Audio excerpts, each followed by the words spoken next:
কিছুদিন কোনো video post করা হয়নি, তার জন্য অনেক অনেক সরি। আর এই কদিনে আমার গাঁদা গাছগুলোর অবস্থা দেখো। আসলে শীতকালও প্রায় যায় আর আমার গাঁদা গাছগুলোও যায়, কারণ গাঁদা গাছ তো শীতের সময়ে। কিন্তু এই সময়ে এই যে আমার স্ট্রবেরি গাছটার কত ফল ধরেছে, তারই মধ্যে একটা ফল পেকেছে, যেটা আমি কাপড় দিয়ে বেঁধে রেখেছিলাম যাতে কোনো পোকামাকড়ে খেতে না পারে। কাপড়টা খুলে দেখার পর দেখো কত সুন্দর লাল হয়ে পেকেছে, মানে আমার গাছের এটা প্রথম স্ট্রবেরি, এত সুন্দর লাগছে দেখতে। আর পাশে দেখো দুটো ছোট ছোট হয়েছে, একটা তারই মধ্যে একটু বড় আর একটা খুবই ছোট। স্ট্রবেরি গাছটা অনেক দিনের আমার একটা শখের গাছ ছিল যে আমার ছাদ বাগানে একটা স্ট্রবেরি গাছ লাগাবো, আর সেই স্ট্রবেরি গাছে এত সুন্দর একটা স্ট্রবেরি ধরেছে দেখে মনটা তো খুশি খুশি হয়ে গেল।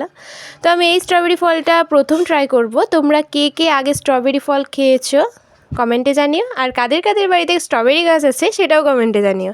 আজকের মতো টাটা, আবার দেখা হবে অন্য কোনো ব্লগে।